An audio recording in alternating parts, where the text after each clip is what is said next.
I got a message from a family member who was talking about someone that she knew has passed away. And, I have seen this so many times in the past month, 2 months, maybe even longer than that. And people that are connected to those in my life, that are connected to them, are passing away. Now, I didn't know a lot of these people, but I certainly understand what it's like to lose a loved one, especially if it's a sister or a brother or a husband or whatever it may be. Okay, I understand that dynamic, and I understand that it's hard. It's hard, and there is a period of denial that change has occurred, and then there's a period of, like making your peace with it. But there's also a period of time, and I remember this from when someone that I loved was passing away. They actually made what do you call it, a deal with the big guy. And, like, please let me live through this, and I will continue to be a good person, and I will do things your way. And speaking to their divine, to the person that or their divine, the spiritual entity that they believe in.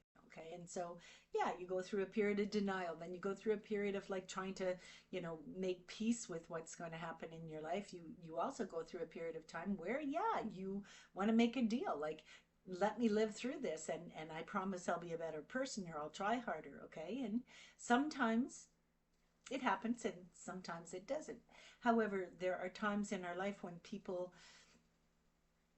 pass, and there is no rhyme or reason. It happens, and it could happen in a car accident, it could happen because of health, it could happen because perhaps the good Lord has seen that a person that they love is suffering, and they don't want that person to suffer anymore, and so they call them back to the great divine, or to be by their side in heaven, or whatever your spiritual realm may be. Okay, because we all have our own spiritual beliefs, right? So I just wanted to put that out there, and my thoughts and my heart go out to this individual.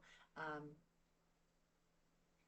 it's a hard thing to deal with, and I wish that I could make things easier or simpler, okay, for this individual. However, I'm not part of that family dynamic, and so me kind of jumping in the fray and saying, "Oh, I'll do this, or I could do that, or would you like me to do something?" It's kind of like, it'd be kind of pushy. It would be kind of pushy, and it wouldn't be the right thing to do.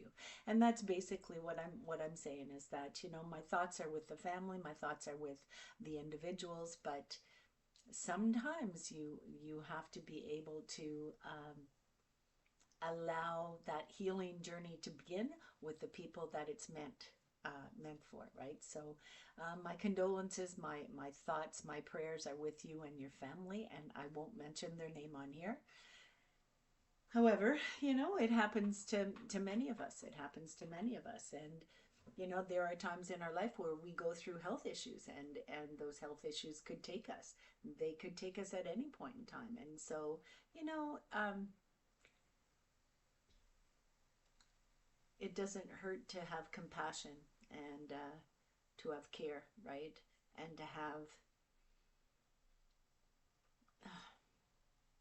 extend that loving and nurturing hand, and to say, I'm sorry for your loss, and if there's ever anything I could do, like, the people close to this person, you need to do that. That is something that you need to do.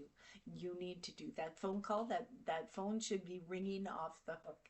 It should be ringing off the hook, not only so that the person knows that they have a support system that will support them through any anguish that they're dealing with, but also that us as individuals, that we show that we have that care and that compassion. Okay, and a lot of times in this life, we're not allowed to show it. You're not allowed to show it because, you have to be tough, you have to be resilient, you have to be able to bounce back, right? And so a lot of the time, we don't let down our guard. We don't let anyone see that tear that drops from your eye. Okay, and it's kind of like, it kind of lets you realize that we all eventually, over time, we're going to meet our demise, every single one of us.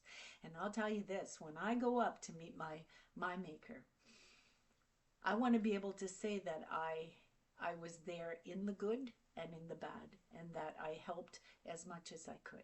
Okay, so I want to make sure that I put my condolences out for the family, and my prayers are with you for sure. However, today I made crackers. Tonight I made crackers. I ran out of crackers, I ran out of sourdough bread, and so what I did is I made gluten-free crackers. I used brown rice flour, which now I'm totally out of, and I got to try to find it, but it's very expensive, right? So I did make, I call them birch bark crackers because I don't cut them, I don't always cut them nice and square. I just kind of cut them the way, like birch bark, right? Like bark. And they're not birch bark, they're like bark. Here's one. So some of them are square and some of them are not. And some of them are long and some of them are not. But they taste damn good. So what's in here is I have the recipe on a couple of videos back. You could look for it, and basically you can use the same recipe for like flatbreads. You can use it for pizza dough. You can use it for almost everything. The recipe is kind of like across the board, and all you do is change the spices. In this particular cracker, I put oregano, I put basil because basil is high in vitamin K. I think it's vitamin K. So I put oregano, I put basil, I put Italian spices, you know, the spice package that you buy from the store for your salad. I put some of that in. So, and you know, they actually turned out, pretty good. I did have a piece of old, look at the color of it. See all the spices in there? I put it with a piece of old cheese, you know, the old flavor cheese. And it was good. It was real good. But tomorrow, sorry, I got my mouth full. Anyway, tomorrow I am going to make a couple of things. I'm going to make pepper crackers. Pepper is great for your metabolism. Not only that, it opens up your cells and allows your cells to absorb any nutrients or minerals that you are taking or you are ingesting or you are eating. Okay, so I'm going to make pepper crackers. I'm also going to make some flatbread like I made the last time, and you have to look back on that video. They turned out amazing. I used the flatbread to make single pieces of pizza, long strips of pizza. It was amazing, but I will tell you, it was good. The crackers are amazing. They are amazing. So my kitchen's a bit of a mess. I'm a bit of a mess. I'm falling apart. So I had a couple of tomatoes in the fridge, and the tomatoes were kind of like, you know, they're getting soggy, and I don't eat them fast enough, but I do make a lot of soup. So I thought, well, I don't want to keep the seeds and I don't want the skin because that's full of lectins and that's inflammatory, so it makes me swell up. So this is what I did. I put them in the freezer, the tomatoes. I took as many seeds out as I could. Now there is still some seeds in there. You can still see, but it'll be easy to pick them out. See that? Those are seeds. So I'm going to get rid of the seeds, and I'm going to boil it down in this frying pan because it's already been frozen. What I did is I put the whole tomatoes, there was 3 of them, and I put them in the freezer, froze them solid, and then when you take them out, they're easier to peel. So I was able to get all the skin off. Then I cut them while they're frozen, and I basically peel the meat back and get rid of the seeds. So I had a lot of seeds, and I'm not going to save the seeds because I do have a lot of seeds. I really do. Anyhow. And I'm not really sure if freezing them has basically kind of ruined them. I'm not really sure. I'll have to research that. But the seeds are highly inflammatory. So this is just a little tiny bit, but I am going to ground it up, puree it, and I'm going to mix it up with my other tomato sauce. I don't like to waste. I know what it's like to be hungry, and I know what it's like to be poor. So sure as hell ain't wasting that. So that's what I'm doing there. The crackers are all done. Yeah, so I'm all done the crackers. What I want to tell you is I have been using castor oil, and I've been keeping it in this olive oil bottle, okay? And it's opaque, it's dark, and I've been usually filling it up, but I mean, I'm down to about that much right now. So, but I'm using it religiously.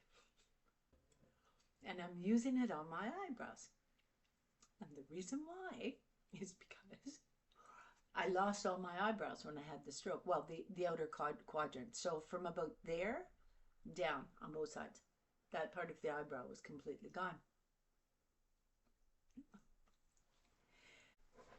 I put this oil, castor oil, on my eyebrows. I put it every night. I massage it in. Well, I'm telling you, look at my hair.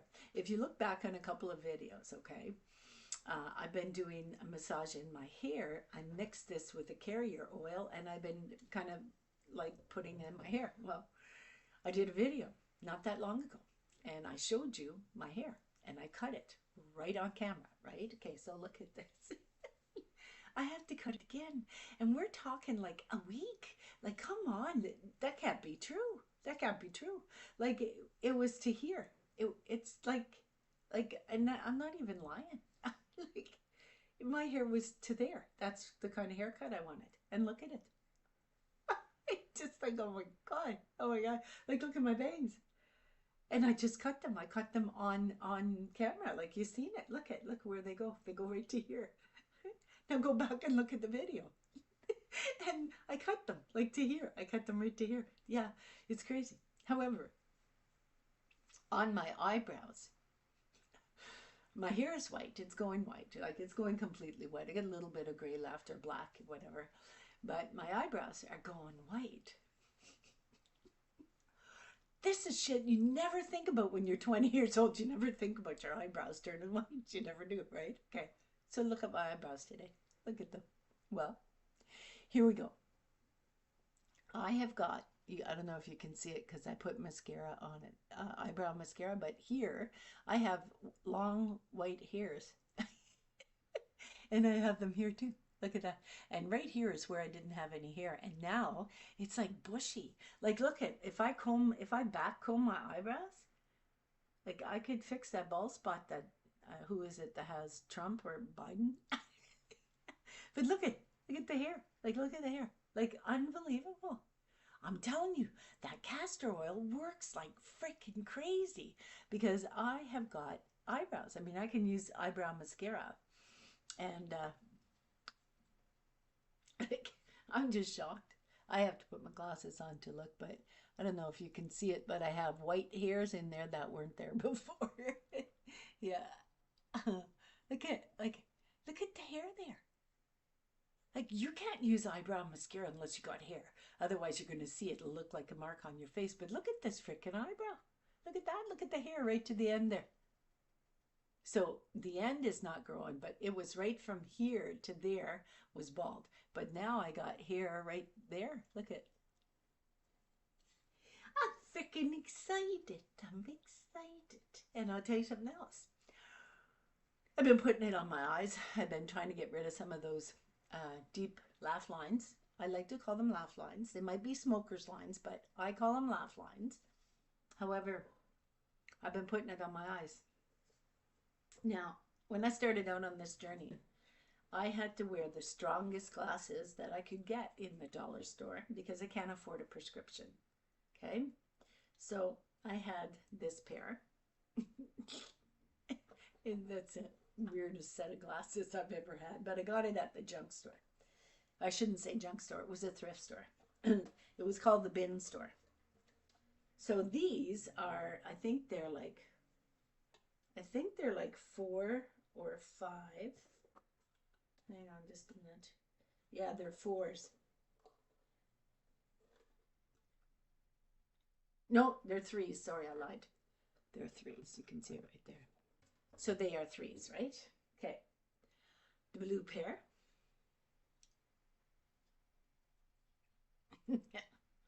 And the clear pair. Okay. Yeah. Well, I can't see with these at all. My eyes get sore, they get tired whenever I wear the very strong prescription. However, it's just so freaking weird. These are they are a 1.25 or something. Like, they're like the lower end, right? These are a 3 and these are a 1. But this is what I started out with. And this is what I'm wearing now. And these are the only glasses that I can see with, that I can watch television with, that I can read a book with, that I can see at a distance. I can read like it's crazy. But the fours or the threes, I can't see at all. So I'm going to hang on to them just in case. You never know, right? You never know. But, and they're beautiful. I mean, they have little carry cases, and the carry cases are Hannahton or something. Anyhow, apparently they're worth some money, but I got them for little or nothing. But they're fours, and this is, I think this is 1.25, I think, but might even be a 1, and I can see with them. So I'm telling you, you know, they say misinformation and malinformation. Listen to me. I'm prime example. I'm using it. It's working on me. I mean, I don't know if you've seen pictures of me before, okay? If you look back, I think there's a video of me when I was really large and I was making hamburger soup, I think, right? And I had black hair. My hair was, I dyed it. I mean, it was a dark color, but I dyed it even more. I was the most unhealthy specimen that you ever want to meet, okay? Go back and look at it, right? Well, I'm using the castor oil. My hair is growing back. My eyesight is getting phenomenal, okay? I even rub it on my belly, and I find in the morning when I wake up, my skin is tight. Like, this is no, this is a vertical line. Like, look it. I don't have, I don't know how to show it to you. I don't have, like, I don't have any hanging skin. It's like tight. It's like tight. I mean, I could lose a couple more pounds. I mean, I'm still not where I want to be, but my skin is tight on my belly. I use the castor oil every night. I use it on my arms. I do the dry brushing on my arms, on my biceps, and I do have some hanging skin, but like right there, but like, I mean, I can still flex. Like, look at, like, you know, I have a little bit of hanging skin, but listen, this is a healing journey for me, and I am so thankful to the good Lord up above. He actually is giving me the opportunity to heal my body. So I'm going to take that opportunity every chance I get. So I shall see you on the next video, and make sure the next time someone in your life passes away or goes to the next realm, make sure that you extend that hand, that helping hand. I'll see you on the next video.